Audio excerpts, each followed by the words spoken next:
Buenos días. ¿Cómo están? Yo no sé, mi hermano Chuyin, un Gatorade.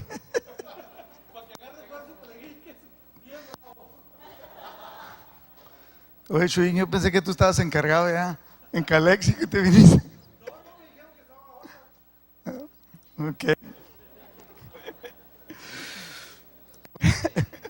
Bueno, vamos a orar. Padre, te damos muchas gracias, Señor, por este tiempo en el cual podemos venir y gozarnos en alabarte, Señor, y en estudiar tu palabra. Yo sé, Padre, que tú tienes un propósito especial y que tu palabra dice que tú vas a cumplir ese propósito en nuestras vidas. Háblanos, Señor. A través de tu Espíritu Santo, haznos entender aquello que tú tienes para cada uno de nosotros. Te damos gracias, Señor, por este tiempo. Bendice la vida de cada uno de los que estamos aquí a través de tu palabra y tu presencia prometida. Que tú nos dijiste, Señor, que cuando estuviéramos dos o más reunidos en tu nombre, tú estarías en medio de nosotros. Por ello te damos gracias, Señor, en el nombre de Jesús. Amén.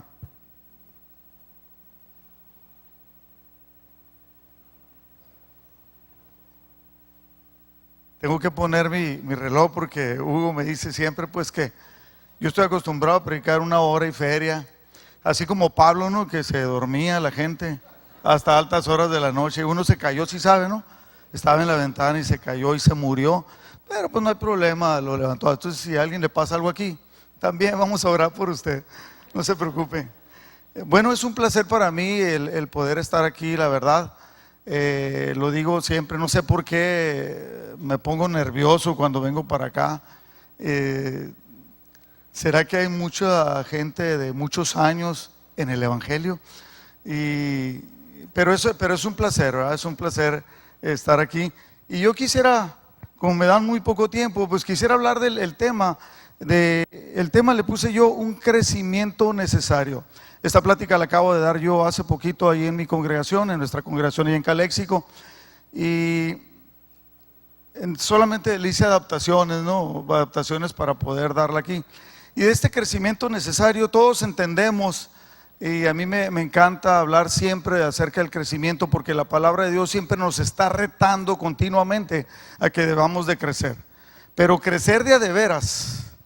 Fíjese bien, yo como arquitecto pues he construido, mi papá fue albañil y a veces hay personas que desbaratan una casa muy antigua, una casa que tenga 50 años y agarran un barrote 2x4x10, 2 pulgadas por 4 pulgadas por 10 pies, que son 3 metros, y lo agarras y batallas para levantarlo porque está bien pesado, ¿no? La madera está dura, está fuerte porque creció en árboles que crecían de una manera natural. Ahora vas a cualquier maderería y compras un barrote 2x4x10 y lo agarras así como con 2 o 3 dedos, ¿no? Y lo levantas como si nada, bien livianito. ¿Por qué? Porque el crecimiento no fue un crecimiento natural, fue un crecimiento acelerado. Y eso hace pues que la madera esté un poquito así como bofa, ¿no? Entonces yo no quiero decir que haya cristianos bofos, pero sí creo que hay bofeados, ¿no? Y la palabra de Dios nos exhorta. ¿Y aquí para dónde? ¿A cuál le pico? Mire, en Colosenses capítulo 1 versículo 4 dice: hemos oído de su fe en Cristo Jesús y del amor. Pablo le está hablando a los colosenses y del amor. Y del amor que tienen por todo el pueblo de Dios. Ambas cosas, o sea, la fe en Cristo y el amor, provienen de una firme esperanza puesta en lo que Dios les ha reservado en el cielo. Ustedes han tenido esa esperanza desde la primera vez que escucharon la verdad de la buena noticia, el Evangelio. Pablo le está diciendo que algo ha pasado y que ha escuchado que van muy bien. Pero fíjese bien lo que dice aquí en el versículo 6. Esa misma buena noticia que llegó a ustedes, o sea, el Evangelio, ahora corre por todo el mundo y da fruto en todas partes mediante el cambio de vida que produce. O sea, el Evangelio produce un cambio de vida, debe de producir un cambio de vida. Muchas personas creen, y sobre todo en este tiempo, hay una corriente muy fuerte de que el cristianismo es pues solamente ir a la iglesia, ¿no? Y es un poquito vivir tu vida, pero entrar como a una cultura que el cristiano es un poquito diferente. Como dicen los cristianos, han dicho por ahí, y yo lo escuché mucho, y también estoy de acuerdo en eso. Dice que los cristianos ahora, que cuando nos convertimos al cristianismo, ya no decimos malas palabras y ya no decimos mentiras. Se supone que no debemos decir mentiras. Pero dice, pero ahora los cristianos cómo comen y cómo chismean, ¿no? Y miraba a algunos bien reportados, ¿no? Y dije, sí, cierto, sí, cierto. Pero dice, aquí habla de un cambio de vida. Dice, el evangelio tiene que llegar a tu vida y producir un cambio de vida. Y no es un cambio de vida en lo físico, mas también va a lo físico. Mas es un cambio de vida que conlleva todo. Por ejemplo, yo no sé si usted se ha parado cerca de una alberca y le dice a alguien que está adentro, dice, oye, ¿cómo está el agua? Pues por más que te lo platique, tú no vas a saber si no te metes. Métete y vas a saber. Si el evangelio no ha producido un cambio de vida en ti, entonces algo está faltando. El evangelio es un cambio de vida radical. ¿Qué es un cristiano? ¿Usted se ha preguntado qué es un cristiano? Pues alguien podría decir, pues yo soy un cristiano, ¿no? Pero a veces los cristianos, a mí me ha tocado ver a personas que dicen que son cristianos y por ejemplo usan la mentira como arma. Y si la mentira la usan como arma, pues Jesucristo fue el que dijo, ustedes son de vuestro padre el diablo porque las cosas del diablo quieren hacer. Y el padre de la mentira, ¿quién es? Satanás. Entonces no puede usted, si usa la mentira, pensar que es un cristiano. Pero mire, un cristiano es alguien que llega a conocer a Cristo. O sea, que llegas a conocerlo, no a saber de Él. Me encantó algo que dijo el pastor Castelazo, ahora que estuvo por aquí, dice, la verdad que cuando nosotros nos entregamos al Señor, somos salvos, pero todavía no somos cristianos. Porque el cristianismo es algo que se va a ir produciendo poco a poco en tu vida, de acuerdo en la manera como te vayas pareciendo a Cristo. Y dije, caray, no había meditado yo en eso, pero es verdad. Fíjese, en el libro de los Hechos de los Apóstoles, en el capítulo 11, ahí por el versículo 26 más o menos, dice que por primera vez le dijeron cristianos a los seguidores de Jesús. ¿Y por qué les dijeron cristianos? Porque se parecían a Jesús. Era como un diminutivo decir cristianito, ¿no? O sea, alguien que se parece a Jesús. ¿Qué tanto la gente puede ver reflejada a Jesús en tu vida? Porque traes una Biblia aquí, porque ya no dices malas palabras, o porque en realidad estás luchando por parecerte a Jesús. Alguien que llega a conocer a Cristo. Un cristiano es alguien que entiende que Dios nos ha salvado de una vida de miseria, de una vida sin sentido. Fíjese bien esto de una vida sin sentido. ¿Qué significa? La palabra de Dios habla de esto y dice en 1 Pedro capítulo 1 versículo 18, dice, ustedes saben que Dios pagó un rescate para salvarlos de una vida vacía. Nosotros teníamos una vida vacía. No quiere decir que fuera una mala vida y que muchas cosas que nosotros hacemos sean una mala vida, sino que a veces hay personas muy bien intencionadas, morales, pero tienen una vida vacía. Una vida vacía, una vida vana, podría decir la Reina Valera. Esta es la Nueva Traducción Viviente. Una vida vacía que heredaron de sus padres. Entonces una vida vana es una vida que se preocupa por el trabajo, que se preocupa por las cosas buenas, por vestirte bien, por tantas cosas de la vida que son buenas. No tienen que ser malas.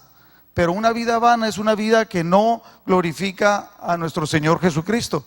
Una vida vana o vida vacía, dice en la Reina Valera, sabiendo que fuiste redimidos de vuestra vana manera de vivir, que al final de cuentas es el mismo versículo. Es algo en una vida en donde no está Cristo, una vida en la cual no tiene sentido. A mí me encanta estudiar la vida del apóstol Pablo una y otra vez, y cuando llegas a eso, pues también puedes estudiar la vida del apóstol Juan y del apóstol Pedro, que lucharon por parecerse cada vez más a Jesús. Y cada uno de ellos, desde que conoció a Jesús, su vida jamás pudo ser igual. Esa es la vida del verdadero cristiano. Jamás puede ser igual a como vivíamos antes. Es una persona que entiende que esta nueva vida es el camino a seguir. No hay otra, no hay otra. O sea, no hay otra manera de vivir. Decir malas palabras ya no es, porque la palabra de Dios lo dice. No salga de vuestra boca palabra corrompida, sino aquella que sea necesaria para edificar al que está escuchando. El que pone los ojos en Jesús, el cristiano, debe de descubrir el destino que Dios tiene para uno y descubrirlo y seguirlo. No nada más lo que vengas y te digan, sino algo que tú vas a entender, vas a estudiar. Por eso habla la palabra de Dios. Continuamente nos reta a que crezcamos en el conocimiento. Cuando nosotros queremos conocer a alguien, ¿qué es lo primero que hacemos? Tenemos que pasar tiempo con él. Tenemos que entender qué es lo que piensa, qué es lo que quiere. Si usted me quiere conocer a mí y usted no toma café conmigo, no come conmigo, no sale a caminar conmigo, usted no me va a llegar a conocer. No, es que escucho las pláticas. Esa es una cosa. No, es que yo lo veo, cómo se cambia, cómo se peina, cómo a qué huele. Sí, pero usted no conoce. Usted se tiene que meter totalmente, dedicar tiempo. Entonces, una cosa que me encanta, la palabra de Dios habla del poder del Espíritu Santo que mora en nosotros. 1 Corintios capítulo 3 versículo 16 dice que nosotros somos templo del Espíritu Santo. Y eso es un poder que solamente Dios lo puede hacer. Entonces el cristiano, fíjese bien esta frase, sencillamente es algo que comienza con Cristo, nuestro cristianismo, que continúa con Cristo y termina con Cristo. Y hay personas que dicen y se atreven a decir que son cristianos, comenzaron con Cristo, pero no siguen con Cristo y muchos menos van a terminar con Cristo. ¿Por qué? Porque Jesús fue el que dijo, mira, el que me reconozca, el que no se avergüence delante de los hombres de mí, yo tampoco me voy a avergonzar de él. Lo voy a reconocer delante de mi Padre. No, pero yo iba a la iglesia todos los domingos y mira, daba ofrendas fuertes. ¿Sabes de que hay personas en iglesias que le decía, se juntaron dos personas muy famosas aquí en Mexicali en el ámbito político, y iban a la iglesia y le dijo uno al otro, compadre, dice, ¿para qué das tanto dinero a la iglesia? Oh, dijo, yo sé por qué lo hago. Le digo, mira, ni construyendo toda la ciudad te salvas. Porque se conocían muy bien, ¿no? Entonces, cualquier cosa fuera de Cristo no es parte de la vida ni del caminar cristiano. Cualquier cosa, fíjese bien, apréndase esto. Cualquier cosa en la vida. Cuando yo escribí esta plática, cuando yo la preparé y la prediqué, Dios me habló bien fuerte en mi vida. Y empecé a hacer cambios drásticos en mi vida a la edad de 58 años. ¿Y qué es lo que tenía? ¿Estaba mal? No, pero había cosas, por ejemplo, me juntaba con un grupo de amigos que su hablar de alguna manera incitaban a que mi pensamiento pudiera. Entonces, tienes que ir cortando cosas porque es iniciar con Cristo, seguir con Cristo y terminar con Cristo. ¿Estamos entendiendo esa parte? Entonces, ¿qué cosas hay en su vida que deban de ser cambiadas? Yo de repente he estado con cristianos muy bien intencionados que de repente no saben que estoy ahí y se oyen sapos, culebras y todo. Y cuando me ven me dicen, hermano bravo, gloria a Dios, aleluya, sácate. Y esto es bíblico, ¿eh? La palabra de Dios dice, no les digo que no se junten con los fornicarios, mentirosos, chismosos. Se lo estoy traduciendo así coloquialmente, mentirosos, para que lo podamos entender. Dice, porque te tendrías que salir del mundo, porque el mundo está lleno de esa gente, ¿no?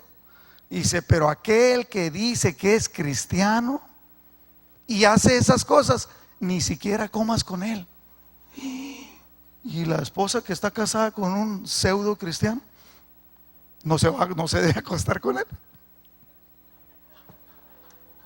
Esa me salió ahorita del corazón, pero bueno. Y fíjese, la palabra de Dios en este caminar cristiano habla también de la santidad. La santidad en este tiempo es algo que es una mentira del diablo, que ha tratado de hacer que nosotros los cristianos la diluyamos.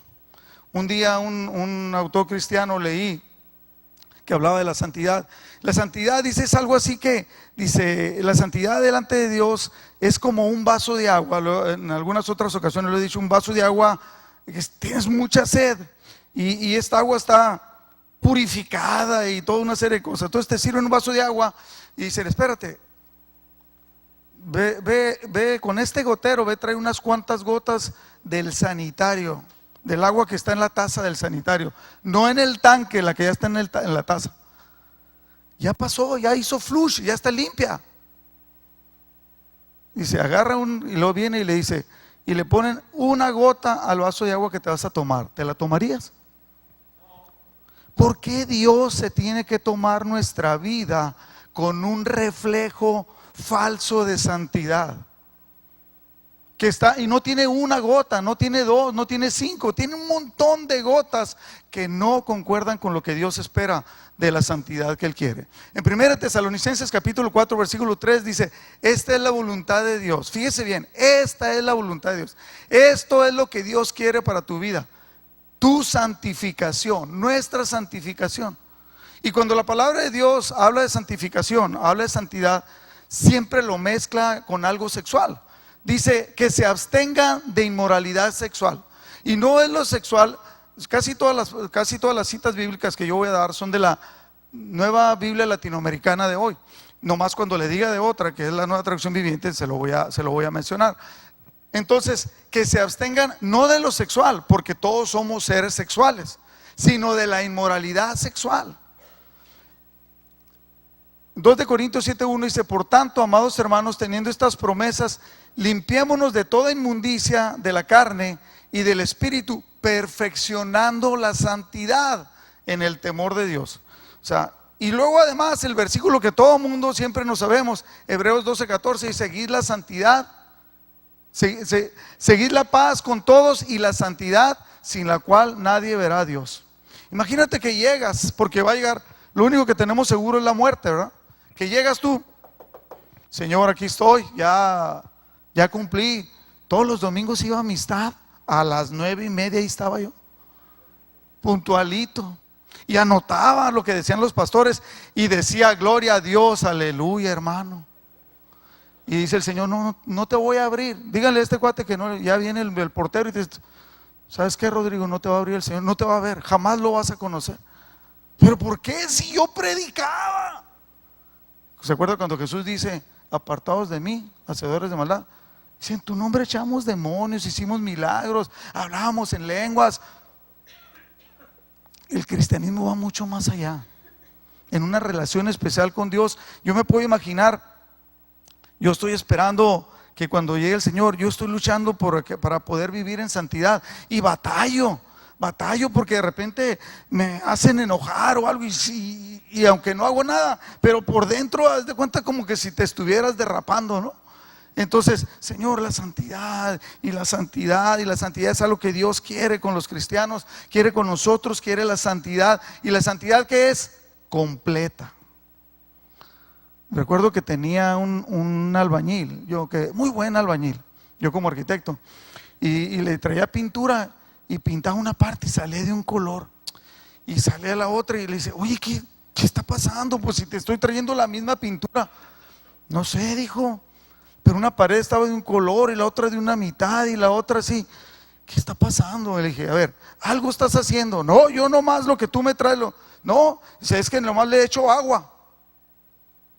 Espérate, la pintura no la debes de diluir.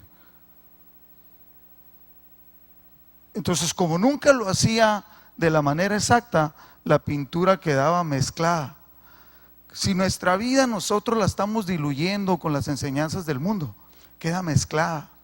No es de la manera que Dios quiere que seamos nosotros. Y Dios quiere, en 1 Corintios 1:2 dice, la iglesia de Dios que está en Corinto, a los que han sido santificados. Le pongo esto porque muchas personas creen que ser santo es alguien así que le hable y le dice, ¿qué tal, hermano?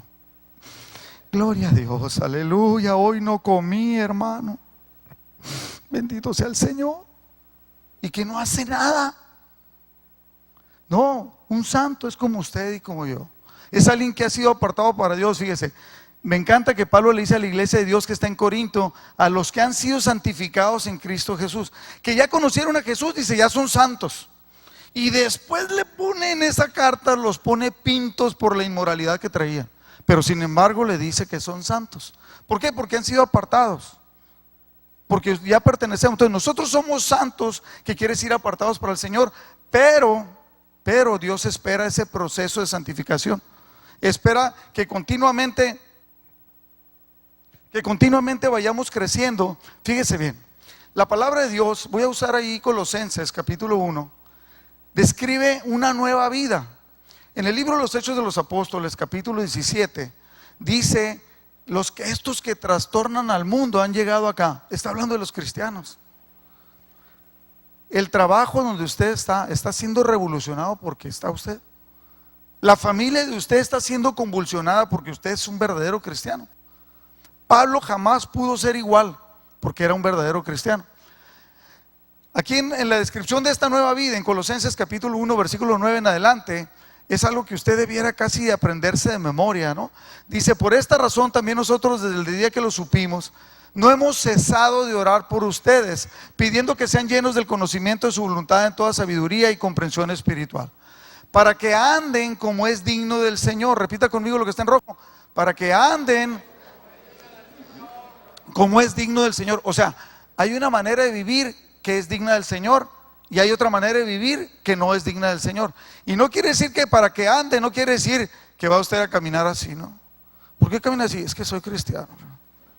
No, nada que ver. Dice, haciendo en todo. ¿Haciendo en qué? ¿A qué se dedica usted? No, pues soy mecánico, soy vendedor, soy lo que sea, haciendo en todo lo que le agrada al Señor, dando fruto en toda buena obra y creciendo en el conocimiento. Repita ahí lo que está conmigo en rojo, dando fruto. Ay, o sea, si usted vive como le agrada al Señor, usted tiene que dar fruto. Y aparte, tiene que crecer en el conocimiento de Dios. Entonces, ¿cómo crezco en el conocimiento de Dios? Pasando tiempo con Él. Una persona que no pasa tiempo con Él es alguien que todavía se enoja, que todavía dice malas palabras, que todavía viene a la iglesia, pero vive como se le pega su regalada gana. ¿Sabe lo que significa ese? Que no es un versículo, ¿no? Pero es una expresión. Un día dije yo, así como dice en el libro de Proverbios capítulo 34, cuando tú haces tu regalada gana. Y la señora la miré que estaba anotando el versículo. Le dije, como usted debe saber, Proverbios solamente tiene 31 capítulos. Y me dice la señora, va a ver. Por eso tenemos que crecer. Dice, rogamos que ustedes sean fortalecidos con todo poder según la potencia de su gloria, para obtener perseverancia y paciencia con gozo, dando gracias al Padre que nos ha capacitado para compartir la herencia de los santos en la luz, porque Él nos libró del dominio de las autoridades de las tinieblas y nos trasladó al reino de su Hijo amado. En esta oración que Pablo está haciendo por los colosenses, está concentrado una gran cosa para nuestra vida, una descripción de cómo debemos de vivir.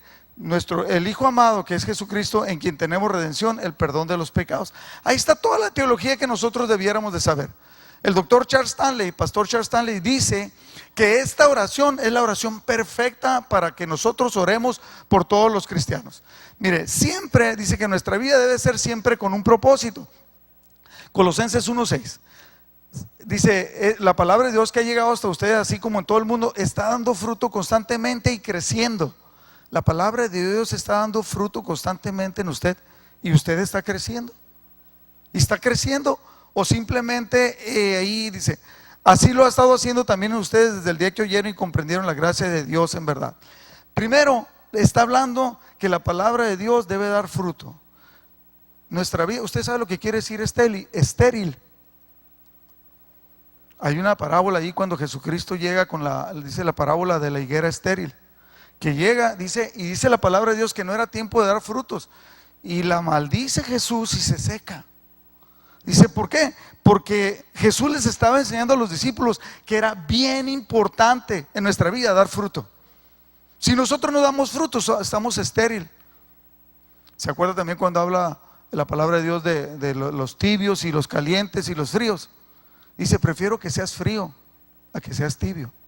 Porque si eres tibio jamás te vas a entregar, porque tú crees que estás bien. Has mezclado el pensamiento del mundo con el pensamiento tuyo y el pensamiento de Dios, y eso no puede ser. Has contaminado tu manera de pensar. El vaso con agua cristalino que tú le estás presentando a Dios o que tú te vas a tomar, de repente lo has mezclado con agua del sanitario y quieres que Dios se lo tome, que es tu vida mezclada, dando fruto y creciendo. Esas son palabras claves. Fíjate bien, cuando habla aquí en Colosenses 1:9, dice también por esta razón, es lo primero que debe hacer, algo que debe hacer un cristiano. Por esta razón también nosotros, desde el día que lo supimos o que escuchamos que ustedes aceptaron la palabra del Señor, no hemos cesado de orar por ustedes. Desde el día que supimos que ustedes se entregaron, no hemos parado de estar orando por ustedes, pidiendo que sean llenos del conocimiento de su voluntad, que ustedes puedan entender lo que Dios quiere con ustedes y en toda sabiduría y comprensión espiritual. Otra versión dice en inteligencia espiritual. Hay dos partes nada más donde la palabra de Dios habla de inteligencia espiritual. Primero está diciendo que hay una preocupación. El cristiano lo primero que debe tener, una preocupación porque otros crezcan, que tus hijos crezcan, que tus hijos se entreguen, que tus hijos, le decía yo ahorita a mi hermano, dice, oye Arqui, pues yo te miraba ahí que caminábamos aquí en la ciudad deportiva todos los días. Le dije, sabes que yo caminaba todos los días en la mañana, ahora ya mi señora y yo ya no tenemos horarios iguales. ¿Por qué? Porque yo, aquí con mi hermano Chuyín, que no me dejará mentir, abrimos desde hace más de un año, tal vez año y medio, una reunión de oración de lunes a viernes de las 6:30 a las 7:30, para después poder irnos a trabajar. Y entonces yo llego como a las 5:15 para las 6, a veces a las 6, a veces a las 6:15, y llego, entonces no puedo ir a caminar, porque yo ya llego bañado, cambiado, perfumado, para poder preparar las mesas y estar listos, porque vamos a orar. ¿Por qué? Porque hay una preocupación para que otros crezcan. Porque lo que estamos haciendo nosotros es esto que dice la palabra, estar orando, y ahí entra también nuestro pastor Aurelio y ustedes. Señor, pedimos, y por aquellos que todavía no se entregan. Número 2, orar continuamente por ellos. Dice continuamente, es algo que el cristiano debe hacer cuando empieza a entender. Lo primero que debe entender es que debe de orar. Me encanta, el otro día estaba diciendo de que hay unas señoras aquí, bueno, aquí y por otro lado, pero es un grupito de señoras que siempre impactaron mi vida. Yo soy producto de la oración, o sea, yo era bien religioso. Ya no. Yo era bien religioso y mi hermana, una hermana que conoció al Señor, conocía al hermano Chuyín de ahí de la radio, y oraban por mí. Y yo decía, ¿qué tiene que orar por mí? Y ese compa ni lo conozco. Y lo que el hermano Chuyín, y se me hacía tan peyorativo. ¿Sabes lo que quiere decir peyorativo? Uno me dijo una cosa que significaba, y dije, no, nada que ver. Peyorativo es así como que enfatizas algo para burlarte o para dar carrilla, ¿no? Vamos a decirlo así. Entonces, despectivo. Entonces, ahí ese compa, el hermano Chuyín, y ahora es alguien que Dios lo llevó, está con nosotros ahí, alguien a quien amo en el Señor y que bendice mi vida. Pero él estuvo orando por mí y él ni siquiera sabía quién era yo. Y entonces el Señor, no sé, estuvieron orando, 8 o 10 años, hasta que el Señor tocó mi vida por otro lado, pero era lo que estamos orando. Entonces la oración produce resultados. Y decía yo de estas señoras, es un grupito de señoras, entre ellas está la señora de las que yo me acuerdo, Licha Osuna, Margarita de Rodríguez, de Murillo. Que le digo que cada rato se me olvida. Y la señora Retamosa. Y yo las oía que andaban para acá y para allá, y vamos a orar, y siempre un grupito. Y dije, bueno, hasta que yo pude entender que hay un ministerio bien fuerte que solamente Dios te da, que es el de la intercesión. Entonces pude entender por qué ellas estaban siempre insistiendo de orar, de andando juntas. Levantaban a las 5 de la mañana, no se juntaban con otros porque pues nadie se quería juntar con ellas. Ellas se juntaban nada más con las que, y de repente las he visto que andan por aquí y por allá y van a la radio y oran. Así debe ser el cristiano, alguien que entiende continuamente estar orando. Y número 3, entender el propósito correcto. O sea, entender el propósito correcto, porque hay muchas personas que están orando, ay Señor, que adelgace mi marido. Pues ese género solo sale con ayuno y oración, ¿no dice la palabra?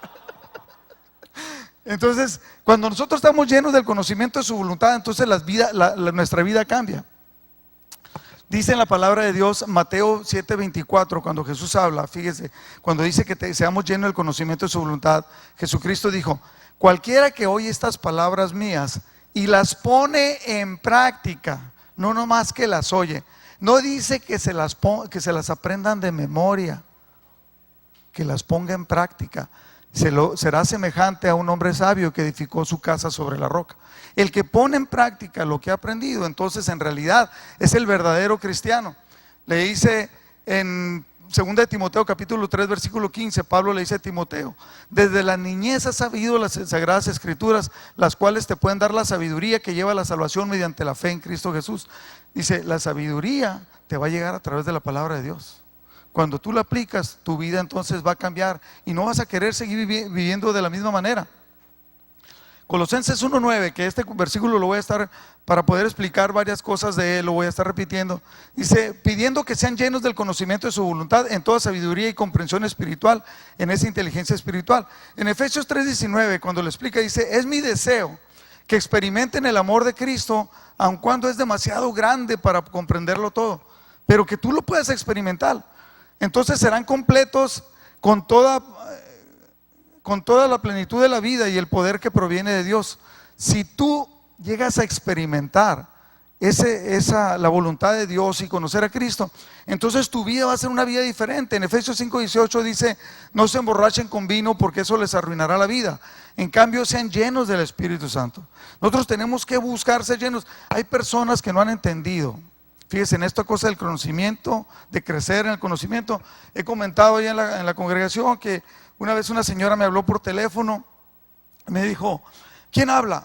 Soy yo, Rodrigo Bravo. Ay, pastor, me encanta lo que escucho en la radio, me encantan las enseñanzas, yo me quiero cambiar a su iglesia. Le dije, señora, ¿usted está en una iglesia? Sí, ahí quédese.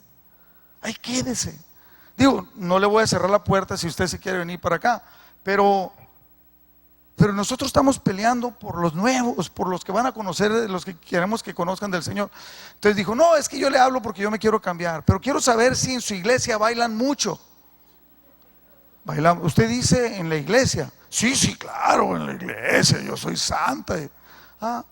No, fíjese, sí bailamos, pero de vez en cuando no bailamos tanto. No, dice, es que a la iglesia que yo voy nos agarra el espíritu y bailamos hasta 2 horas.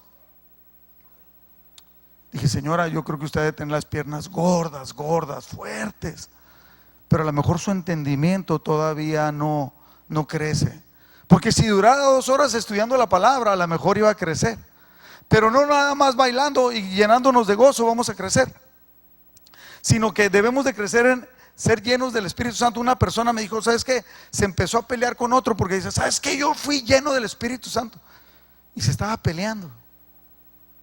Y acababa de decir que le daba tanto coraje a alguien en su trabajo que lo quería agarrar con un barrote y darle de golpes con un barrote y matarlo. Se me enojó tanto. Y dije, si estás lleno del Espíritu Santo, no.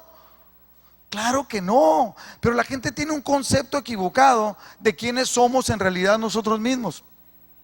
Efesios 4:13 dice, ese proceso continuará hasta que todos alcancemos tal unidad en nuestra fe y conocimiento del Hijo de Dios, que seamos maduros en el Señor, es decir, hasta que lleguemos a la plena y completa medida de Cristo. Dios quiere que usted sea transformado. Cuando empezamos esta plática dijimos que había un cambio de vida. Un cambio de vida, y no estamos hablando que cuando el hombre llega a los 45 años y que la menopausia, como dice una señora, no, es que traigo las menopausias. Y dije, pues ni es menos, pero bueno, y no es ese cambio de vida, sino que en realidad una entrega total. Y cuando habla que dice que debemos de andar como es digno del Señor, dice, para que anden como es digno del Señor, haciendo en todo lo que le agrada, dando fruto en toda buena obra y creciendo.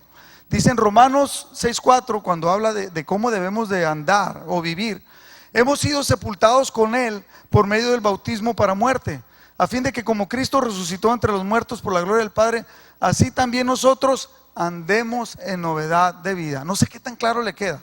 Fíjense, en Colosenses capítulo 3 versículo 1, del 1 al 3, dice, si pues habéis resucitado con Cristo, lo voy a parafrasear siga como nosotros hablamos aquí en Mexicali. Si tú dices que eres cristiano, no le hagas al loco. Ya no vivas como tú vivías. Vive de acuerdo a la voluntad de Dios. Dice, busca las cosas de arriba, no las de la tierra. ¿Cuáles son las de la tierra? Todas. Dice, pero busca las cosas de arriba, donde Cristo está, donde resucitó Cristo, está sentado. Ahí está, dice, en realidad pon la mira en las cosas de arriba, en las cosas esenciales. Entonces, como dijo un cuate, entonces yo ya no voy a trabajar. Claro, tienes que trabajar, pero lo vas a hacer con excelencia. Porque la palabra de Dios dice, mas todo lo que hagáis, hacedlo como si fuera para el Señor. Entonces, la gente a veces pierde de una manera religiosa lo que la palabra de Dios dice. Por eso dice que debemos de crecer. Gálatas 5:6 dice, digo pues, anden por el Espíritu. Entonces, ¿qué quiere decir? ¿Que alguien anda así? Yo recuerdo que una persona andaba con su Biblia aquí todos los días. Ya ve que muchos se convierten y empiezan y andan con la Biblia aquí para todos los días. Y de repente nos encargaron un estudio. Y entonces le dije, ¿sabes qué? Tú te agarras esta parte y esta parte, y yo te lo voy a dejar y yo voy a leer esto y todo. Y empezó a llorar. Dije, brother, este brother anda en el Espíritu. Y dije, yo no puedo ser así tan sentimental y llorar por todo. Y le dije, brother, no te preocupes, sabes que el Señor te llena de su fortaleza y el gozo, brother. Él te da palabra. Y dice, no lloro por eso. Entonces, ¿por qué lloras? Porque yo nunca leo la Biblia. Dijo, nomás la traigo aquí. Diría el hijo de Chuyín, santo. Entonces, cuando hablamos de andar en el Espíritu, dice, y no vas a cumplir los deseos de la carne. O sea, ya no que sea malo todo lo que hacemos en la vida, pero nuestro enfoque tiene que estar totalmente en servirle al Señor. Efesios 4:1 dice, por tanto yo prisionero por servir al Señor, les suplico que lleven una vida digna del llamado que han recibido de Dios. Si la palabra de Dios dice que hay una vida digna, ¿qué quiere decir? Que hay una vida que no es digna. Ten mucho cuidado, porque dice que vamos a dar cuenta de todo lo que hacemos y de la manera como vivimos. A mí me ha tocado ver a cristianos bien metidos en el Señor, bien enamorados del Señor, que son unos sangrones, con el debido respeto que me merecen los que son sangrones y no son cristianos. ¿Sí? Sangrones que creen que Dios los hizo a mano y no se juntan con las personas y no hablan más que los que son de su clase y todo. No han entendido. En el libro de los Hechos de los Apóstoles, capítulo 4, versículo del 12 en adelante, la palabra de Dios habla acerca de que la iglesia de Dios crecía. Y crecía, dice, porque el Señor traía a los que debían de ser salvos. Y lo dice, y la iglesia, tratando de decir, y los creyentes tenían favor con todo el pueblo. ¿Qué le dice eso? Que nuestra vida transformada hace que sea notoria para los demás, en las cuales mi vida sirve para impactar la vida de aquellos que todavía no conocen al Señor. Estará sirviendo nuestra vida para que eso suceda. Efesios 5:2 dice, vivan una vida llena de amor. El amor es clave en la vida del cristiano. Si usted no tiene mucho amor y está así, sí, yo he conocido a varios, ¿no? Y de aquí y de aquí y de allá y por todos lados, que pues, son muy cristianos, no, pero no tienen nada de amor. Y Jesucristo fue el que dijo en el libro de San Juan, capítulo 13:35, dijo, en esto conocerán que ustedes verdaderamente son mis discípulos, en la manera como se traten unos a otros, dice la Nueva Traducción Viviente. La Reina Valera dice, en el amor que se demuestran, la manera como tratas. En eso vamos a saber si eres verdaderamente siguiendo el ejemplo de Cristo. Efesios 5:15 dice, así que tengan ¿qué? Tengan cuidado de cómo, voltea con el de enseguida y dile, ten cuidado de cómo vives. Y dile, no digo yo. Efesios 5:15, el Espíritu Santo inspiró al apóstol Pablo a que dijera esto, tengan cuidado cómo viven. Nosotros debemos de, ¿cómo es andar como es digno del Señor? En 1 Juan capítulo 1 versículo 7 en la Nueva Traducción Viviente dice, si vivimos en luz, porque se supone que nosotros vivimos en luz, así como Dios está en la luz, entonces tenemos comunión unos con otros. Pues aunque no te guste el de enseguida, bro, debemos de tener comunión unos con otros. Por eso ahí demostramos nuestro cristianismo. Y la sangre de Jesús, su Hijo, nos limpia de todo pecado. Se lo voy a parafrasear. Si no tenemos comunión unos con otros, la sangre de Jesús no nos limpia, porque hay algo en ti que está estorbando. Recuerdo de una de mis hijas, de ahora que estaba grande, ya que es mamá y todo, de repente decía: hija, yo me acuerdo que casi no te gustaba bañarte cuando estaba chico, ¿y por qué eres tan cruel con tu hijo que lo metes a bañar hasta en la madrugada? Y le dijo: ay papá, si tú supieras, dice. Y de repente yo me metí al baño, abría la llave y me quedaba allá adentro, pero no me bañaba. Y salía con la toalla así, y pues te engañaba, dice. Y ya es que muchos le andan haciendo así en el cristianismo, que andan buscando la forma de poder hacer. Dice: andar como es digno del Señor. Puse un dibujo ahí, una foto de cómo es digno del Señor. ¿Cómo anduvo el Señor? Sirviendo, amando a los demás aunque no se lo merecían. 1 Juan capítulo 2 versículo 6 dice: los que dicen que viven en Dios, nueva traducción viviente, deben de vivir. Fíjate bien lo que dice: deben de vivir. ¿Cómo es eso? Es imperativo. Deben de vivir como Jesús vivió. ¿Cómo vivió Jesús?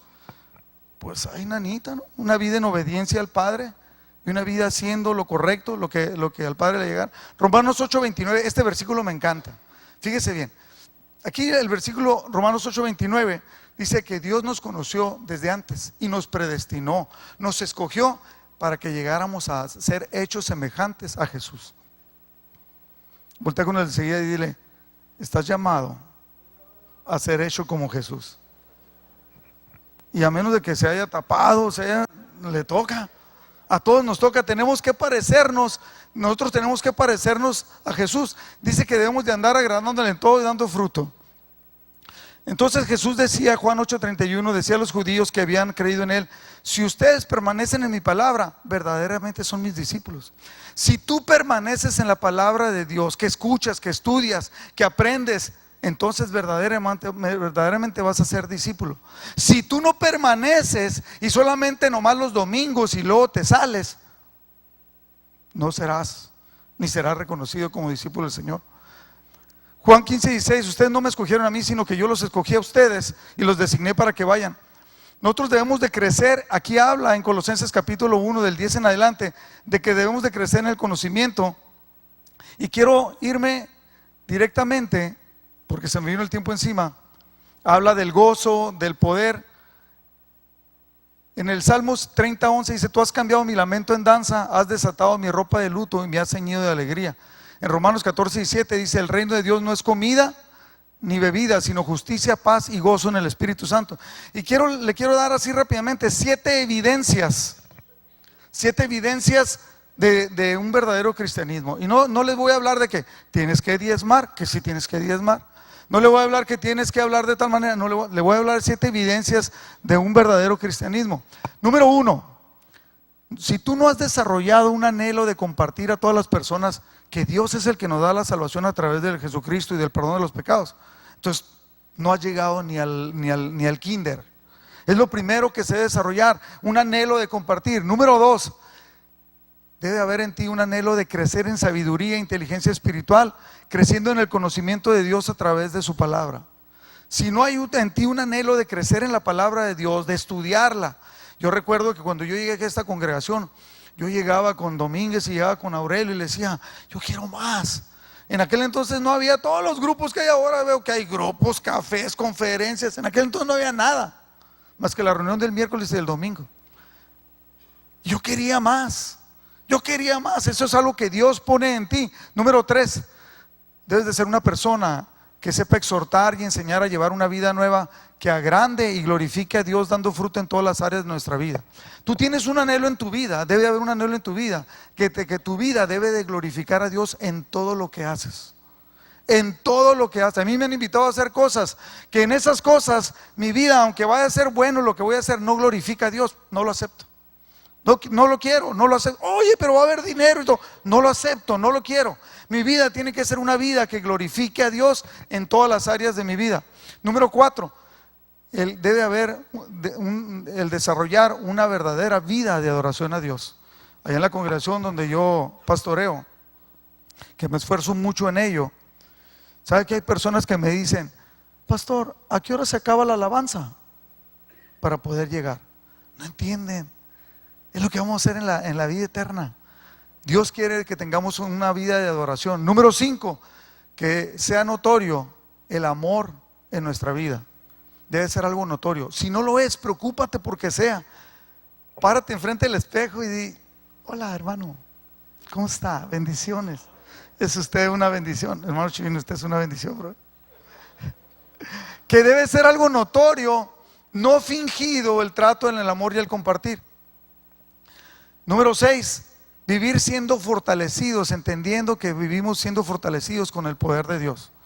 La palabra de Dios, cuando habla allí, le decía yo en 1 Corintios capítulo 3 versículo 16, dice que somos templo del Espíritu Santo. ¿Se imagina la alta responsabilidad que tenemos cuando podemos entender que vive el Espíritu Santo en nosotros? Y número 7, que sea una vida que se viva con paciencia y con mucho gozo. ¿Por qué con paciencia y con mucho gozo? El gozo es algo que viene aunado con la palabra de Dios, en la cual tú debes de entender. Yo no he podido entender a las personas que viven el cristianismo sufriendo. Sí entiendo que la vida va a tener sufrimiento. Jesucristo fue el que dijo, en esta vida tendré esa aflicción, pero confiad, yo he vencido al mundo. Y he venido para que tengas vida y la tengas ¿cómo? En abundancia. Ah, sí saben. Sí sabe. Entonces nosotros debemos de desarrollar una vida que viva con paciencia y con mucho gozo. Yo no sé si a usted le falta alguna parte de estas 7 evidencias de que la vida debe tener tremendamente con usted. Pero yo le voy a pedir, si usted siente, fíjese bien lo que dije hace ratito. Cuando yo preparé esta plática, Dios me habló bien fuerte a mi vida y tuve que empezar a cerrar áreas de mi vida, no porque estuvieran mal, pero que no glorificaban totalmente al Señor, o me llevaban a pensar cosas que no debía de pensar. Si usted es alguien que dentro de estos 7 puntos usted entiende que le ha hecho falta o que le hace falta, yo le voy a pedir que se ponga de pie. Así como yo me puse de pie delante del Señor a establecer un compromiso, que se ponga de pie para establecer un compromiso al Señor y pedirle que Él venga y llene, porque hay cosas que no podemos hacer nosotros, más que con nuestra voluntad no lo vamos a poder hacer. En el libro de Ezequiel la palabra de Dios dice que Él es el que va a cambiar nuestro corazón, que Él es el que va a quitar el corazón de piedra y nos va a poner uno de carne para que lo amemos, para que caminemos en sus estatutos. Incline su rostro. Señor, te damos gracias, Señor, por tu palabra que nos exhorta, que nos alienta y que nos lleva, Señor, a entender que tú quieres una vida en santidad. Padre, tal vez hayamos algunos de nosotros vivido vidas, Señor, que por fuera representaban una cosa, pero entendiendo lo que tú buscas y quieres de nosotros, queremos establecer ese compromiso contigo. Aquí no interesa el que está a un lado, Padre, no interesa el que nos está viendo o que nos deja de ver, sino es la relación personal contigo, Señor. Te damos gracias, Señor, y enséñanos a vivir, a poder ser discriminatorios en aquellas cosas que no te glorifican a ti. Enséñanos a tener una vida equilibrada, una vida enfocada, para que tú seas glorificado totalmente en nuestras vidas. Yo me levanto en este momento, aquí estoy puesto delante de mis hermanos como testigos para establecer ese compromiso contigo, Señor, de buscar sobre todo cumplir con el propósito que tú has diseñado para mi vida. Padre, yo tomo ese reto, junto con mis hermanos tomamos ese reto para que tú seas glorificado y que luchemos por conseguir que en todas las áreas de nuestra vida, en el trabajo, en la familia, en los deportes, en la convivencia diaria, que tú seas glorificado a través de la presencia nuestra en donde quiera que vayamos. Por ello te damos gracias en el nombre de Jesús. Amén. Denle un aplauso al Señor.